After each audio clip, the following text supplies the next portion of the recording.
whistling from the darkness. Griswold woke up suddenly. Every nerve in his body was ringing, warning of danger. Restlessly, he looked around, having difficulty remembering where he was and what he was doing here. Moonlight barely filtered through the dusty windows, and the large, empty room with its high ceiling and gaping fireplace seemed ghostly and unfamiliar. Gradually freeing himself from the sticky web of his recent sleep, Griswold finally realized where he was and how he got here. He turned his head and stared at his companion sleeping on the floor next to him. John Brainerd appeared in the darkness as a vague, heavy heap, barely silvered by the moonlight. Griswold tried to remember what woke him. There was silence in the house. Only the distant hooting of an owl could be heard from the thicket of the pine forest. Finally, he managed to catch the elusive memory. It was a dream filled with a dark threat that made him wake up in horror. The memory came flooding back, vividly depicting a disgusting vision. And was it a dream? It was so strangely mixed with a recent actual event that it was now difficult to discern where reality ended and fantasy began. In this dream, Griswold felt as if he were reliving the last hours of the previous day. The dream brought him back to the moment when he and John Brainerd saw the house in which they now lay.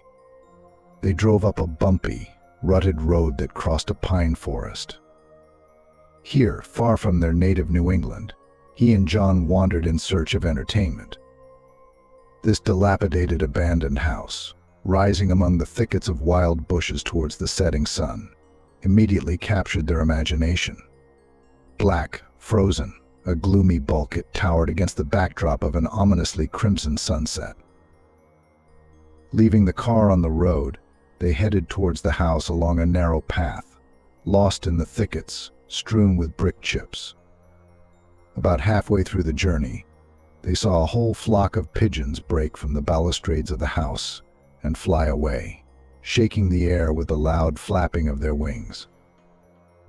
The oak door sank on broken hinges. Dust lay in a thick layer on the floor of the spacious hallway, on the wide steps of the stairs leading somewhere upward. They chose the door opposite the landing and entered a vast, empty room with glitter of cobwebs in the corners. Dust lay everywhere here, even on the ashes in the fireplace. They didn't start the fire. As soon as the sun set, everything around was enveloped in darkness, the thick, black, pitch darkness of dense pine forests. They knew that rattlesnakes were at home in these parts, and therefore they were afraid to poke around under the trees in search of brushwood.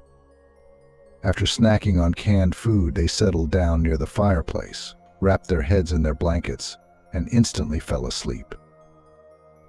Griswold had just dreamed almost the same thing. He saw the gloomy house again, rising against the crimson sky, saw the flight of doves as he and John walked towards the house along the brick path.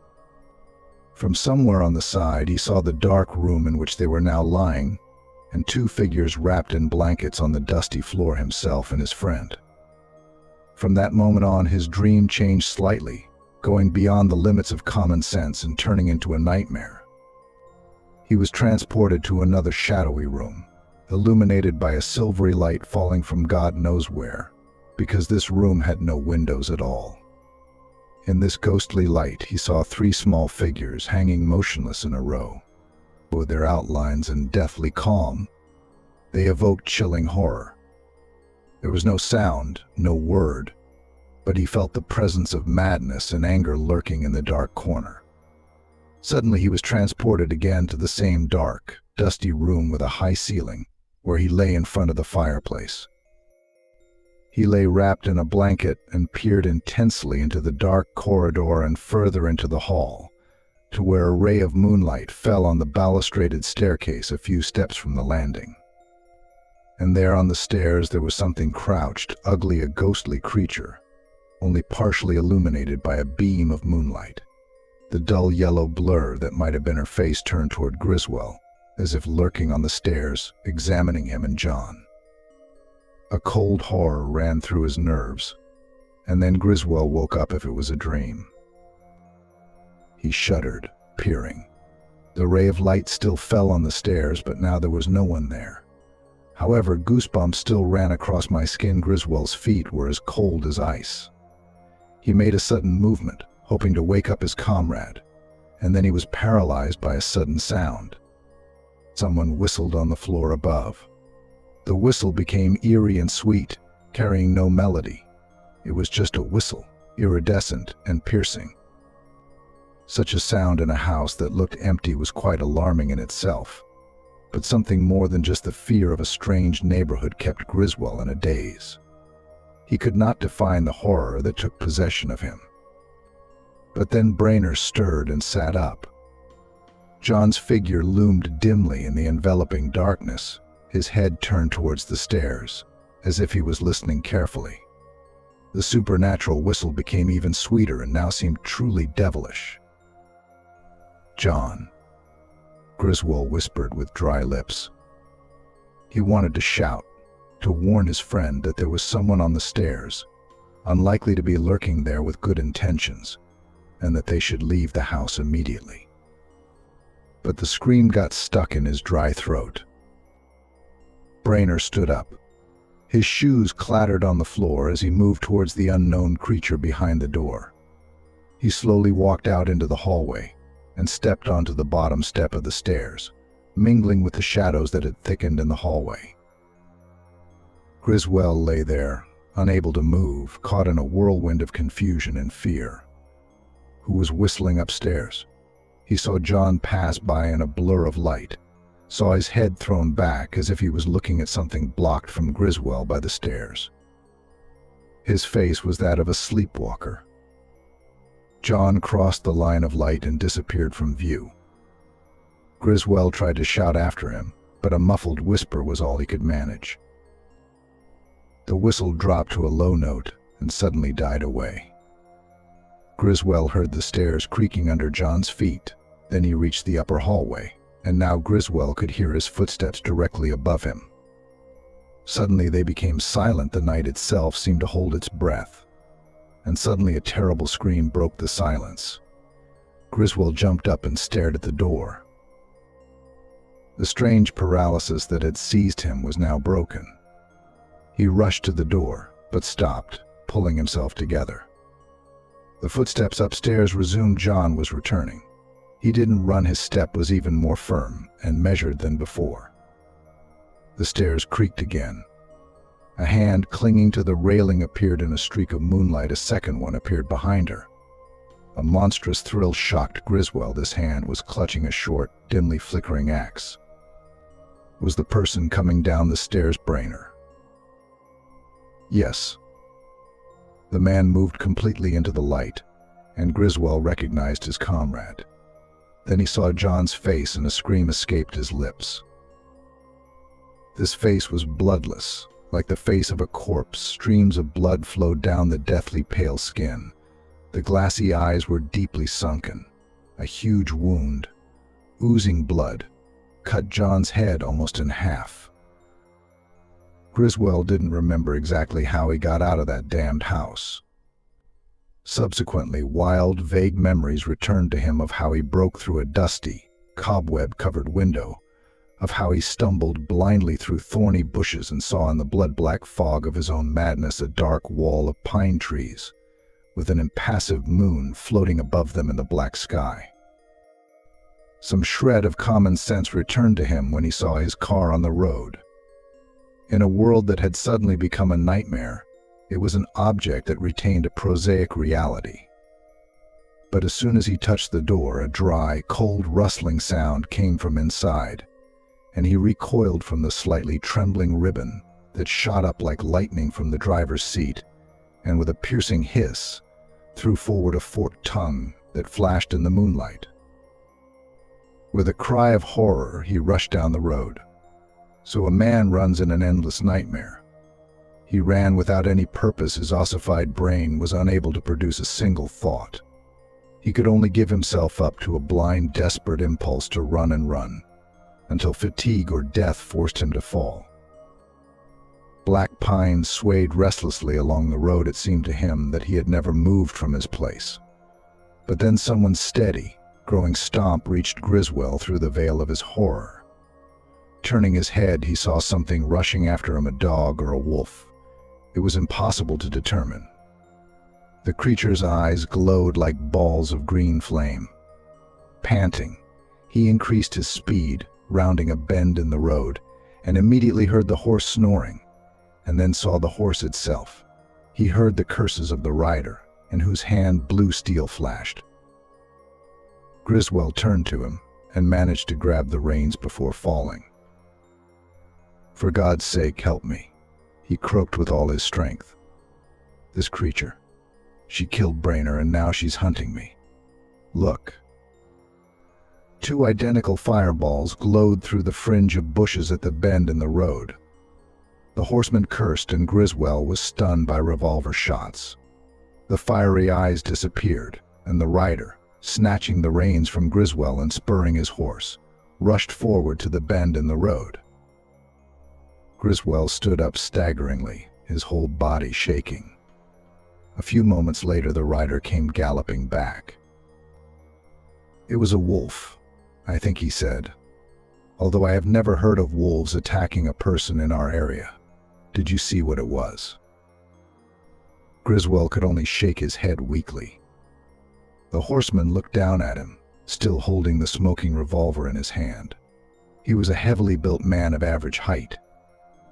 By his wide-brimmed hat and boots, one could recognize him as a native of these places, just as Griswold's clothes revealed him as a newcomer.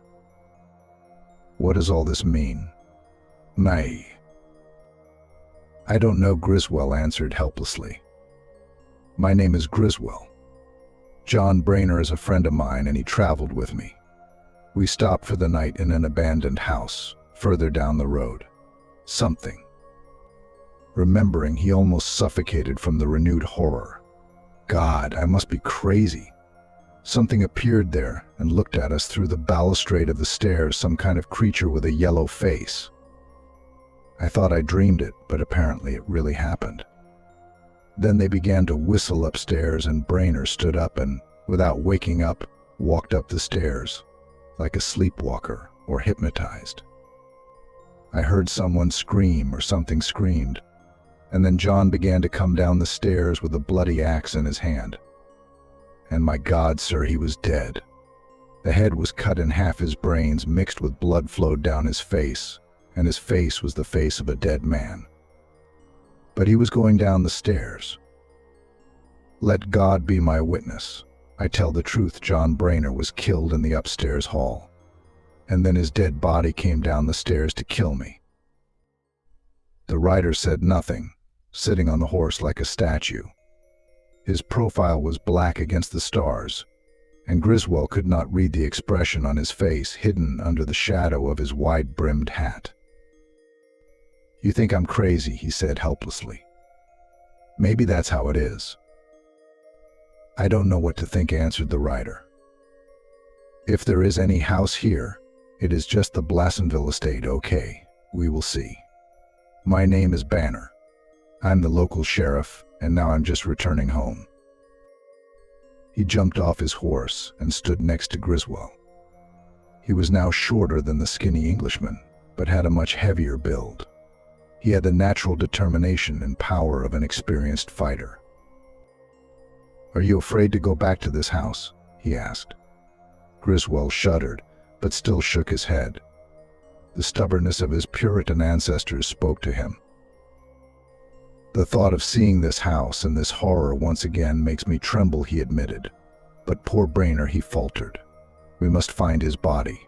"My God," he cried, finally realizing the nightmare of everything that had happened. "What will we find? If a dead person walks, we'll see." The sheriff held the reins in his left hand and began reloading his revolver as he walked. God, how ominous this house looked against the backdrop of black pines. Griswold exclaimed. Taking a few steps, it looked bad from the very beginning. When we just approached it, and a flock of pigeons flew into the sky from its balustrades. "Pigeons?" Banner glanced at him quickly. "Have you seen pigeons?" "Yes, sure." A whole flock was sitting there on the railing. They walked for a while in silence, and then Banner suddenly said, "I've lived in this county all my life. I crossed the Blassonville estate 1,000 times, I think, at all hours of the day and night. But I've never seen pigeons here." "There were a lot of them," repeated the amazed Griswold.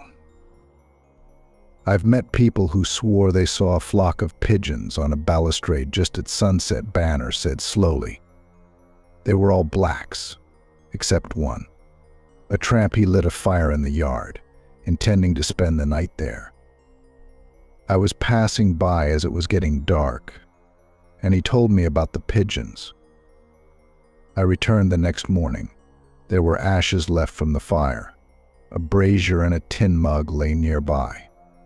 The blanket lay untouched. Since then, no one has seen the guy again. This was 12 years ago. The blacks say they see pigeons here, but none of them dare to come here between sunset and dawn. They say the doves are the souls of the Blassonvilles released from hell at night. The blacks say that the red glow in the west is the light from hell, because the gates of hell are open when the Blassonvilles fly out." "Who are these Blassonvilles?" Griswold asked, still shaking. "They once owned this land, Anglo-French family. They came here from the West Indies, long before the Louisiana Purchase. The Civil War buried them, like many others. Some were killed, most died out afterwards.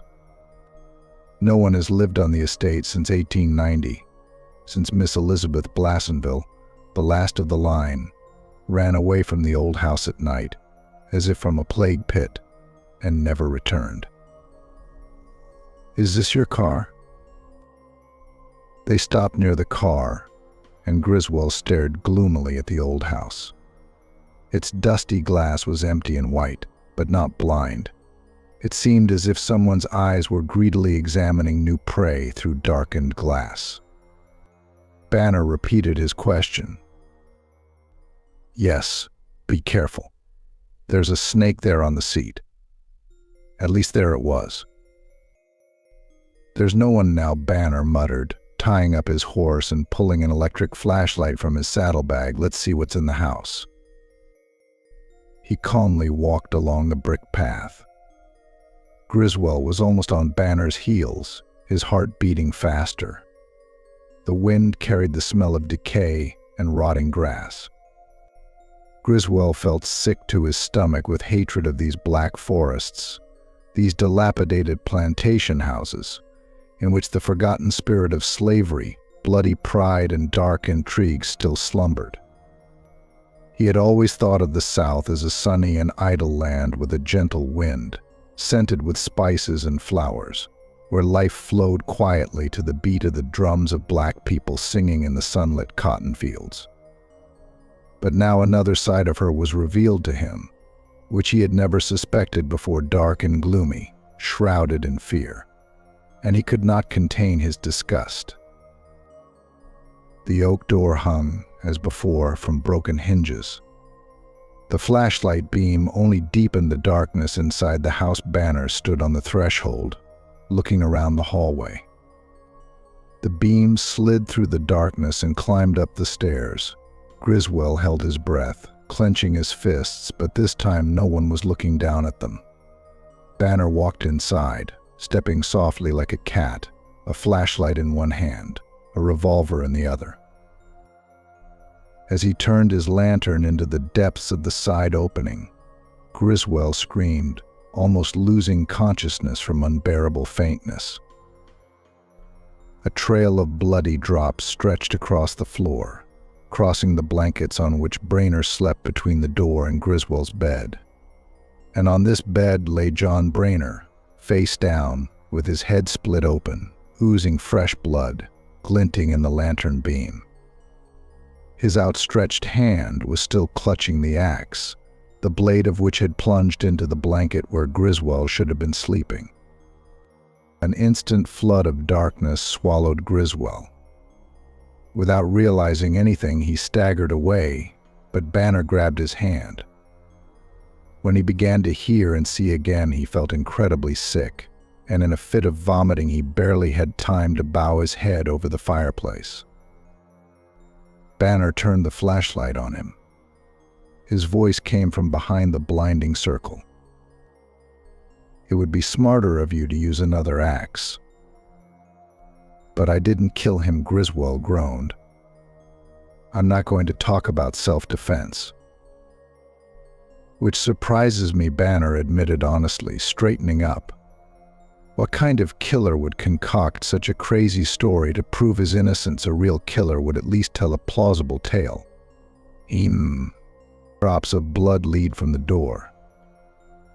"They dragged the body, although no, the blood was not smeared. You must have brought him here after killing him somewhere else. But in that case, why is there no blood on your clothes?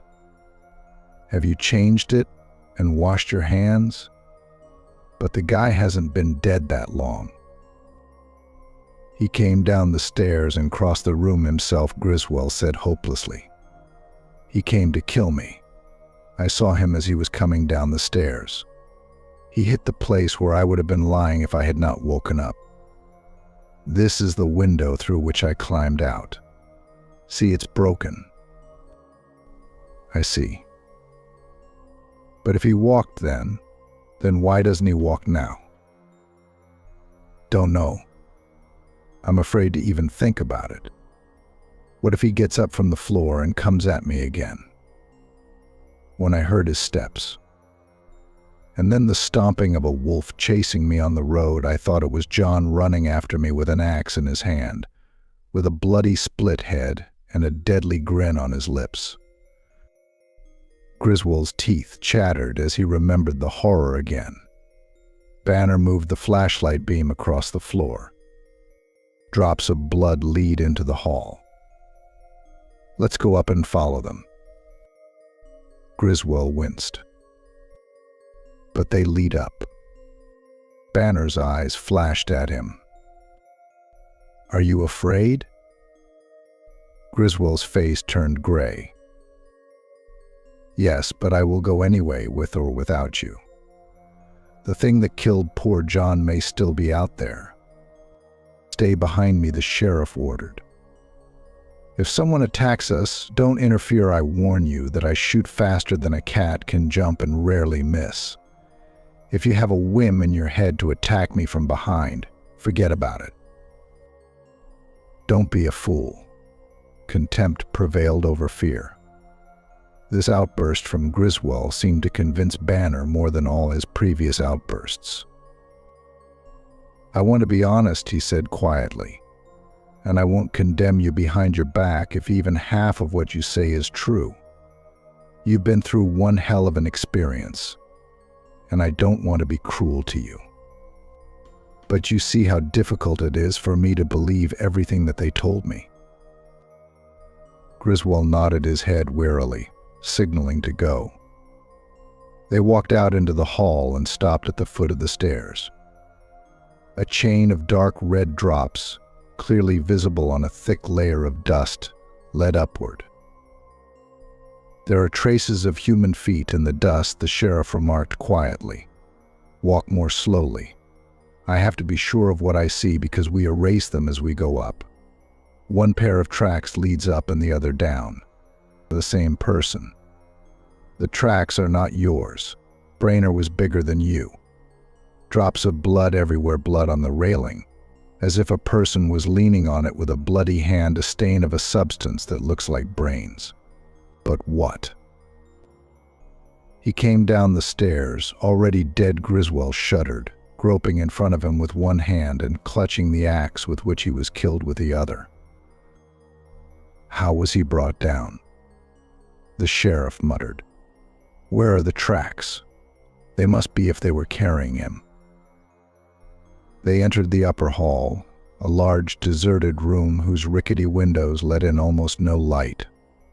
The flashlight beam was clearly not enough to dispel the dense darkness. Griswold was shaking like a leaf.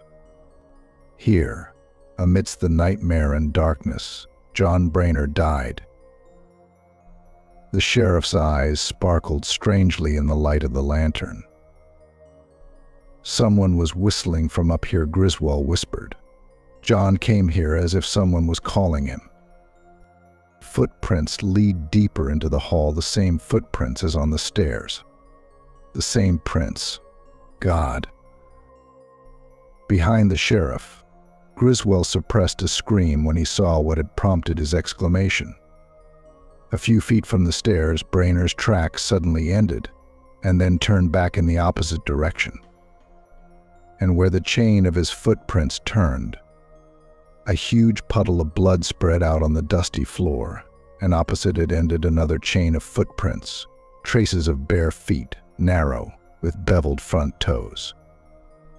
They also led away from the puddle, but not to the stairs, but into the depths of the hall. Cursing, the sheriff bent over them. There are traces. And just in this place, where there is blood and brains on the floor, Banner was probably killed right here, with an axe blow. Bare footprints lead out of the darkness and meet with booted feet, and then go back. He pointed his flashlight in the direction of the passage. The footprints of bare feet disappeared into the darkness beyond the reach of the beam. "Let's say your crazy story is true," Banner muttered under his breath. "These tracks are not yours. They look like women's ones. Suppose someone whistled and your friend went upstairs to see what was the matter. Suppose someone met him in the dark and cut off his head. Then all the traces would be exactly the same as we see. But if so, then why doesn't Brainer lie where he was killed? Or was he able to hold out so long that he managed to take the axe from the one who killed him and go down with it?" No, Griswold objected, shuddering. "I saw John on the stairs. He was dead. No person with such a wound would live even a minute." "I believe," Banner whispered. "But this is madness or a devilish cunning. However, what idiot would invent and execute such a sophisticated and completely insane plan in order to avoid punishment for a crime, when a simple reference to self-defense would be much more effective? None of the courts accept this story. Well, let's follow the second tracks. They lead further into the hall. Damn, what is this?"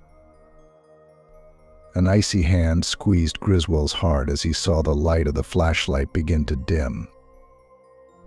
"The battery is new," Banner muttered, and for the first time Griswold detected notes of fear and uncertainty in his voice. "Let's get out of here, and quickly." The light turned into a faint flicker. It seemed as if darkness rushed at them from the corners of the room. The sheriff stepped back, pushing the stumbling Griswold in front of him and clutching the revolver in his hand. In the gathering darkness, Griswold heard the sound of a door being carefully opened, and then the darkness around them vibrated, radiating danger. Griswold knew the sheriff felt the same way because Banner's body tensed and stretched like the body of a stalking panther. But still, without any visible panic, he moved towards the stairs. Following him, Griswold suppressed the fear that tried to make him scream and run wildly. A terrible thought flashed through his head, and icy sweat broke out on his body. What if a dead man was creeping towards them in the dark, up the stairs, with a bloody axe already raised to strike?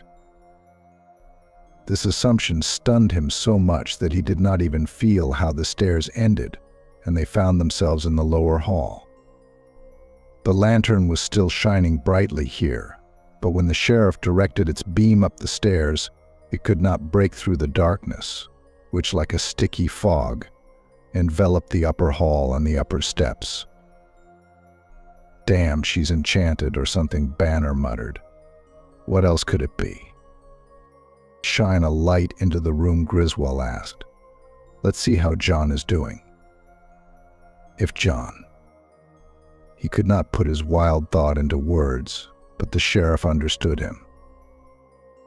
A beam of light darted across the room, And Griswold never would have thought that the sight of a bloody corpse could bring such relief. "He's here," Banner said. "If he walked after he was killed, he never got up again, but this thing." He aimed the flashlight again up the stairs and began to bite his lips in indecision. 3 times he raised his revolver. Griswold read his thoughts. The sheriff hesitated. He wanted to rush up the stairs to try his luck in the fight against an unknown enemy, but common sense kept him in place. "I don't dare in the dark," he finally admitted, "and I have a feeling that the lantern will go out again." He turned and looked into Griswold's face. "Don't tempt fate. There is something diabolical in this house, and I think I know what it is. I don't believe you killed Brainerd. His killer is up there now. Much of your tale sounds crazy, but there is no doubt that the lantern goes out there. I don't believe that thing up there is human. I've never been afraid of anything in the dark, but now I won't go up there until dawn. There's not much time left, and we'll wait for him outside." The stars were already pale when they left the house. The sheriff sat down on the balustrade facing the door, holding his revolver at the ready. Griswold settled down next to him, leaning his back against a column. He closed his eyes, enjoying the breeze that seemed to cool his burning brain. He felt a vague sense of unreality. This foreign country suddenly filled Griswold with black horror. The shadow of the gallows loomed before him. John Brainerd lay in that terrible dark house with his head cut open. Like the remnants of a dream, these facts swirled in his head until they receded before the gray twilight, and an unexpected dream descended on his tired soul. He woke up in the light of dawn, clearly remembering all the horrors of the night. The fog swirled at the tops of the pines and spread in smoky waves along the old road. The banner shook him. "Wake up. It's already dawn." Griswold stood up, his numb body shaking from the cold. His face turned gray and haggard. "I'm ready. Let's go upstairs." "I've already been there." The sheriff's eyes glowed in the faint light of dawn. "I didn't wake you up when I went there at first dawn and didn't find anything. And the traces of bare feet, they disappeared." "Disappeared?" Yes, they disappeared. Dust has been cleared throughout the hall, starting from where Banner's footprints ended and swept into the corners. Now, you can't see anything there. I didn't hear a sound. I walked around the whole house but didn't see anything. Griswold shuddered at the thought of sleeping alone in the yard while Banner carried out his research. "What do we do?" he asked worriedly. "Along with the traces, my only hope of proving the veracity of my words disappeared." "We'll take Brainerd's body to the police station," the sheriff replied. "I'll take care of everything. If the authorities knew how the matter stood, they would have insisted on your arrest and sentenced you. I don't believe you killed your friend, but no judge, no lawyer, no jury will believe your story. I'll arrange everything my way. I'm not going to arrest you until I get to the bottom of this. Don't say anything about what happened here. I'll tell the investigator that John Brainerd was killed by a gang of unknown people, and I'm investigating the case. Would you like to risk returning to the house with me and spending the night here in the room where you and Brainerd slept last night?" Griswold turned pale, but answered stoically, as his Puritan ancestors might have answered. "I agree." "Then let's go. Help move the body to the car." Griswold felt a strange disgust at the sight of the bloodless face of the dead man in the cold morning light and the touch of the numb flesh. The gray fog wrapped its ragged tendrils around everything as they carried their terrible burden across the lawn to the car. 2. Brother of the Great Serpent. And again shadows swarmed under the crowns of pine trees, and again 2 men were driving a car with an English license plate, bouncing on the potholes of the broken road. Banner was driving the car. Griswold's nerves were too frayed to drive. Pale and gloomy, he looked exhausted from a sleepless night. The day spent at the station and the fear that settled in Griswold's soul took their toll. He could not sleep and could not taste food. I wanted to tell you about the Blassonvilles, Banner spoke. They were proud people, arrogant and damnably ruthless towards those who offended their interests. They treated their slaves and servants cruelly. Apparently, they were used to this back in the West Indies. Cruelty is in their blood, and this was especially evident in Miss Celia, the last of their kind. This was many years after the abolition of slavery, but she personally flogged her mulatto maid as if she were still a slave. This is what the old black men said. They said that when one of the Blassonvilles died, the devil was waiting for his soul under the crowns of these pines. Well, after the Civil War and poverty on an abandoned plantation, they quickly came to an end. All that was left of the whole family were 4 girl sisters. They vegetated in the old house, with only a few blacks who huddled in the old slave huts and worked as laborers on public lands. The sisters kept to themselves, ashamed of their poverty. They haven't been seen for months. When they needed something, they sent one of the blacks to the city. Old-timers remember that they eventually got Miss Celia. She came from somewhere in the West Indies where the Blassonville family had distant relatives. She was a pretty and pleasant-looking woman, about 30, but kept to herself like her nieces. She brought with her a mulatto servant and poured out all the cruelty of the Blassonville family on her. I knew a Negro who saw Miss Celia tie a girl to a tree and whip her with the reins. No one was surprised when the mulatto woman disappeared. Everyone believed that she ran away and did the right thing. And then one spring day in 1890, Miss Elizabeth, the youngest of the sisters, appeared in the city perhaps for the first time in a whole year. She came for food and said that the blacks had left their huts. And she also reported that Miss Celia had disappeared without a trace. The sisters assumed that she had gone back to the West Indies, but Elizabeth herself said that Miss Celia was still in the house. She did not explain what exactly she meant, bought provisions and galloped back to the estate. A month later, one of the blacks came to the city and said that Elizabeth lived in the house alone, and her 3 sisters had disappeared to God knows where, without telling anyone. Elizabeth didn't know where they had gone and was afraid to be alone in the house, but she had nowhere else to go. She spent her whole life on the estate, and she had neither relatives nor friends, and yet she was deathly afraid of something. The black man said that at night she locks herself in her room and never puts out the candles. It was a windy spring night when Miss Elizabeth rode into town on horseback, in tears, barely alive with fear. On the square, she fell unconscious from her horse, and the next day, having come to her senses, she said that she had found a secret room in the house, apparently forgotten 100 years ago. And there she found all 3 of her sisters dead, hanging by the neck from the very ceiling. Something rushed at her in this room and ran after her, almost crushing her head with an axe, but she managed to escape by jumping on a horse and galloping away. She almost went crazy with fear and could not explain what exactly was chasing her, but she thought it looked like a woman with a yellow face.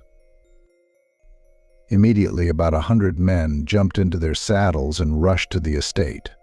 They searched the house from basement to roof, but found neither the secret room nor the remains of the sisters.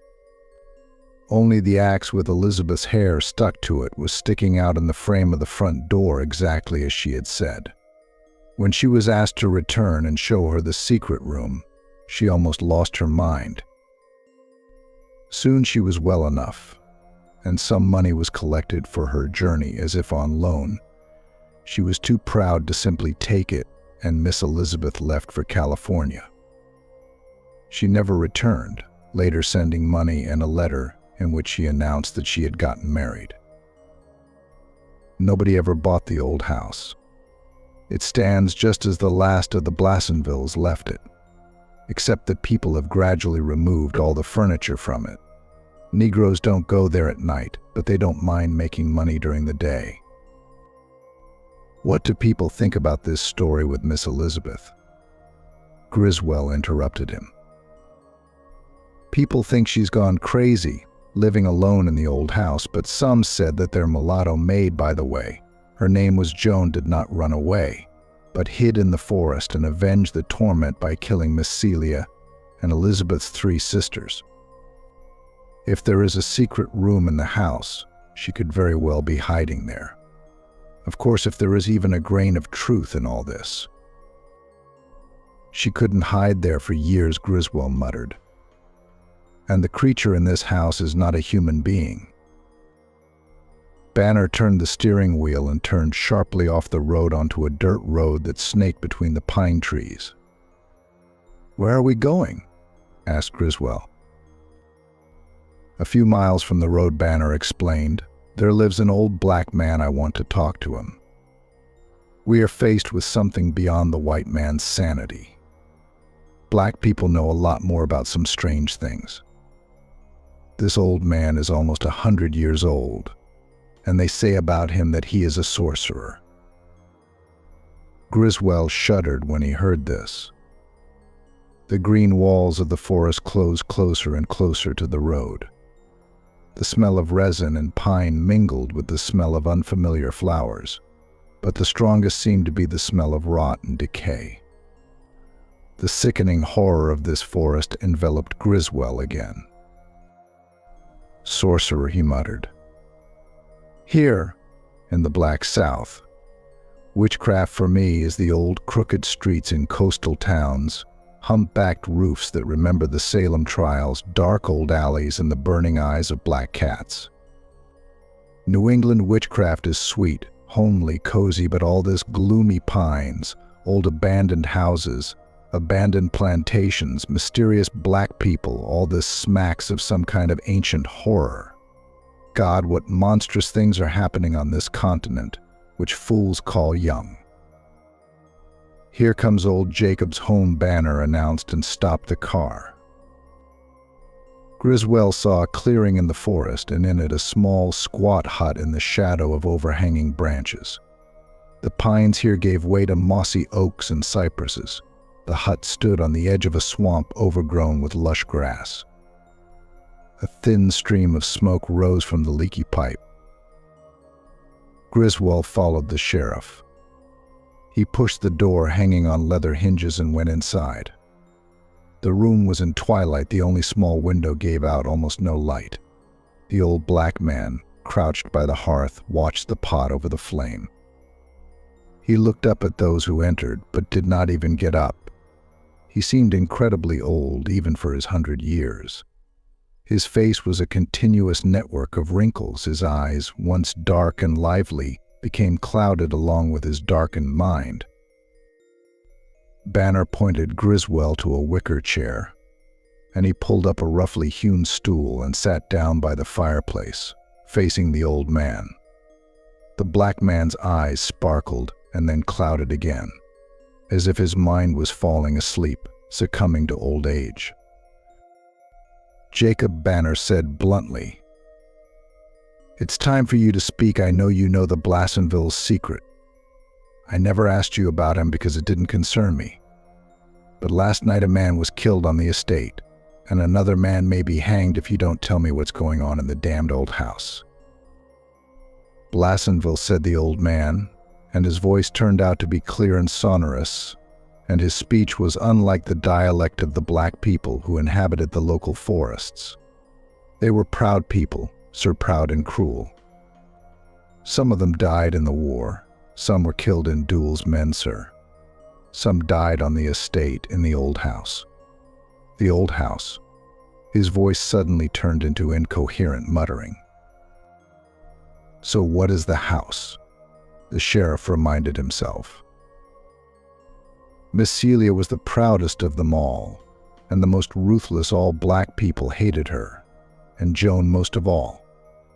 Joan had white blood in her veins, and she was proud too, and Miss Celia spanked her like a slave. What is the secret of this house? Banner insisted. That's what I suspected, Banner replied. That mulatto Joan turned into a Zuvembi to take revenge on Miss Celia. She probably transferred her hatred of the hostess to the whole family. She took part in the witchcraft rituals on her home island and was ready, as old Jacob said. All she needed was the black potion, and Jacob supplied it to her. She killed Miss Celia and her 3 sister nieces. She would have killed Elizabeth too, but an accident prevented her. She has been hiding all these years in the old house, like a snake in the ruins. But why did she need to kill Brainer? You heard what old Jacob said, the sheriff reminded. Killing people gives Zuvembi pleasure. She lured Brainer upstairs and broke his head, and then armed the corpse with an axe and sent him down to kill you with his hands. No court will believe this, but if we present her body to the court, it will be enough to prove your innocence. They will believe my word, and I will say that she killed Brainer. Jacob said that she could be killed. However, reporting to the court, I will not go into details. But she was looking at us from the staircase through the balustrade, Griswold muttered. Why didn't we find any traces of her on the stairs? Perhaps you dreamed it, or she may inspire some visions. To hell with it. Why try to explain something that is beyond our understanding? It's time to start our watch. Don't turn off the light, Griswold exclaimed involuntarily, but still pulled himself together.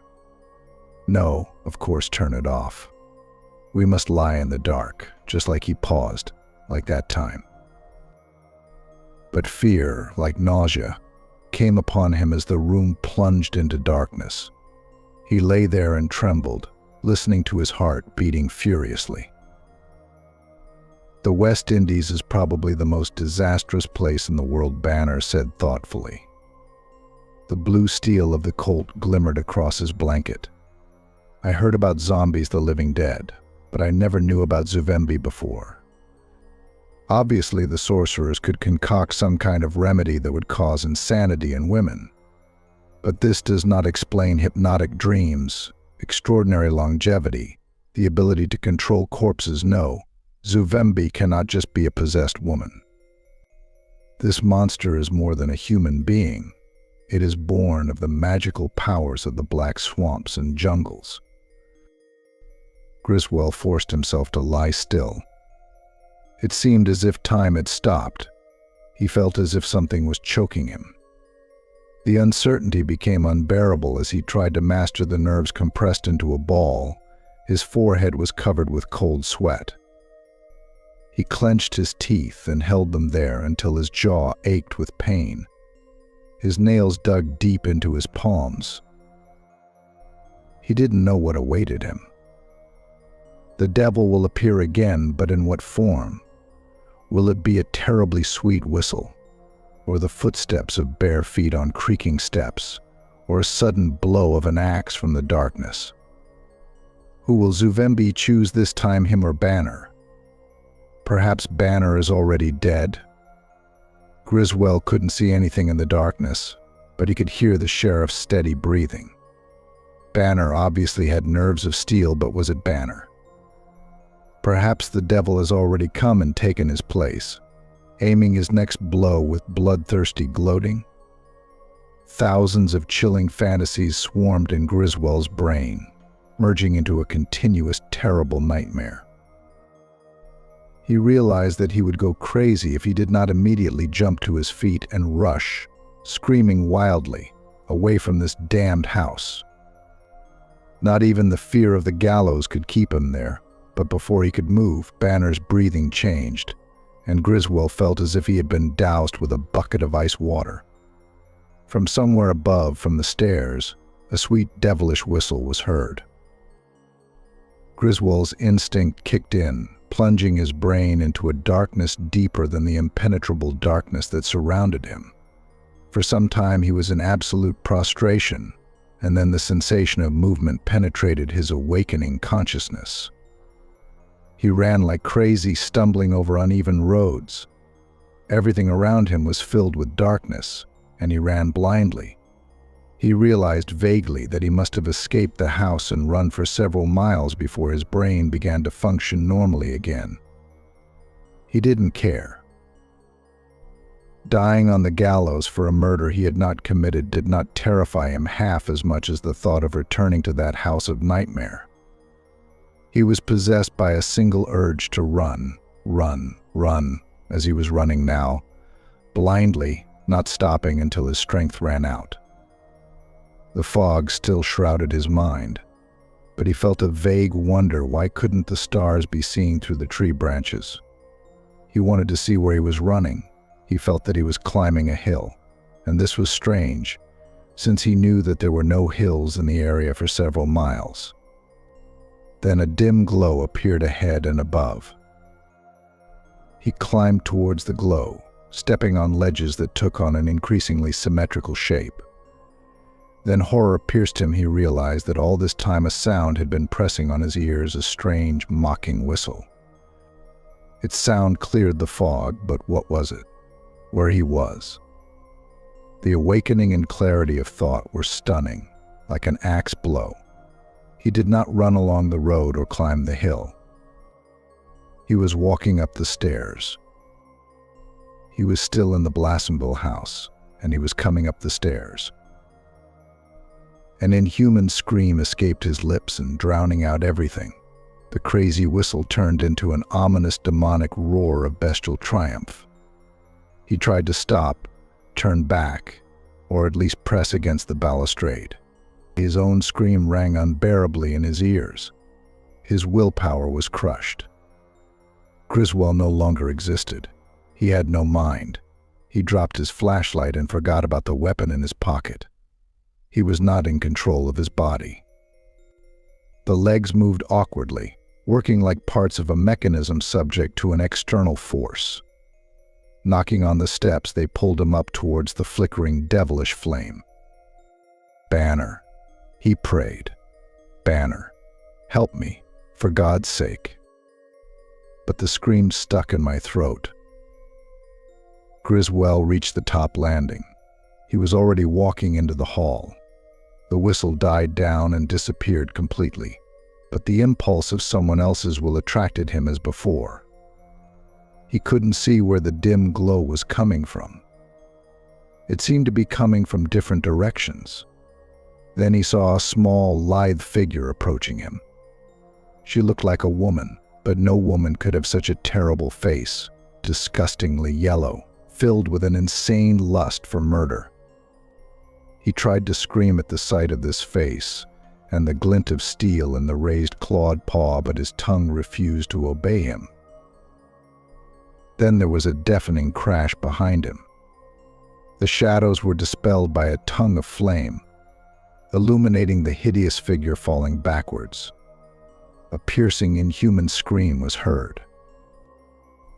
In the darkness that followed the flash, Griswold fell to his knees and buried his face in his hands.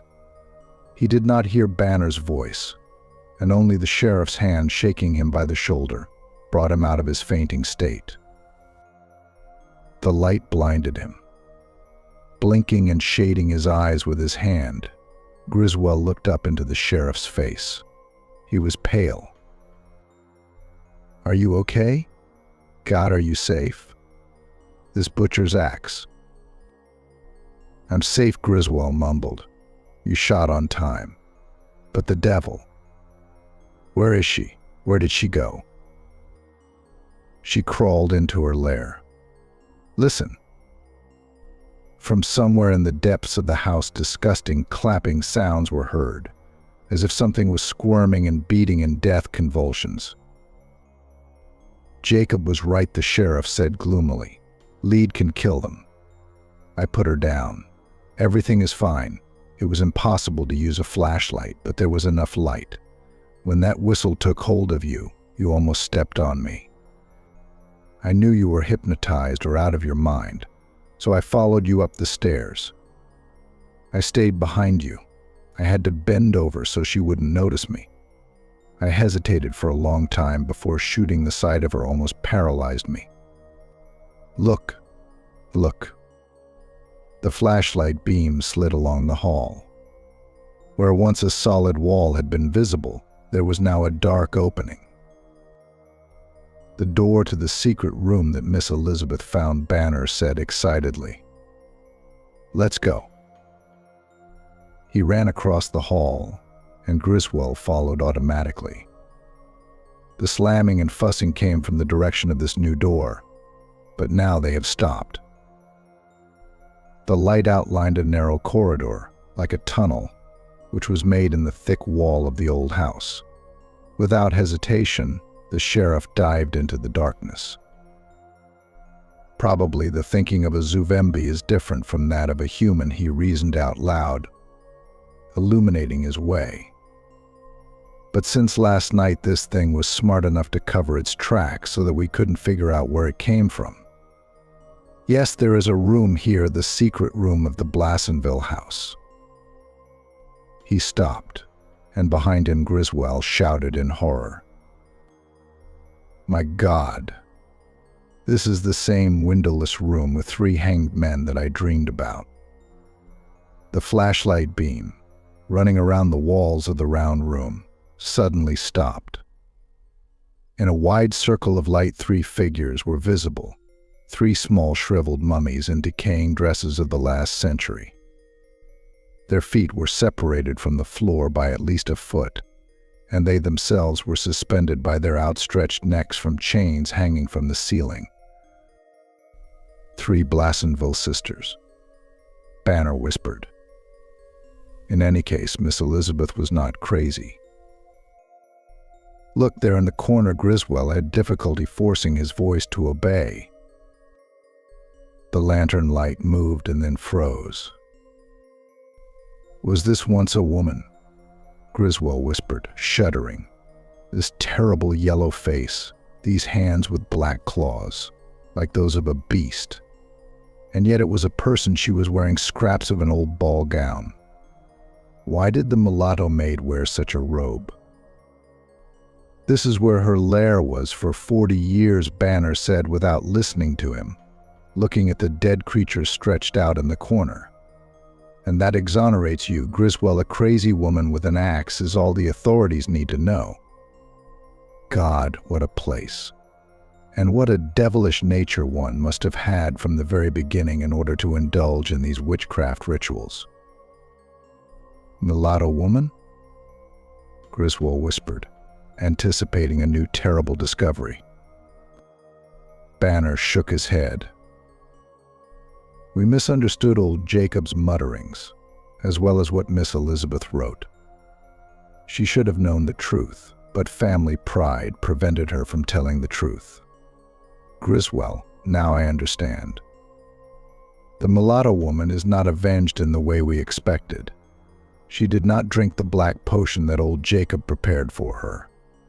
The potion was intended for someone else to mix it into food or coffee, and then Joan ran away, sowing the seeds of evil." "So this means she's not a mulatto?" asked Griswold. "When I saw her there in the hall, I already knew that she was not mulatto. Even these distorted features reflect her hereditary beauty. I saw her portrait and I can't be mistaken. Here lies the being that was once Celia Blassonville,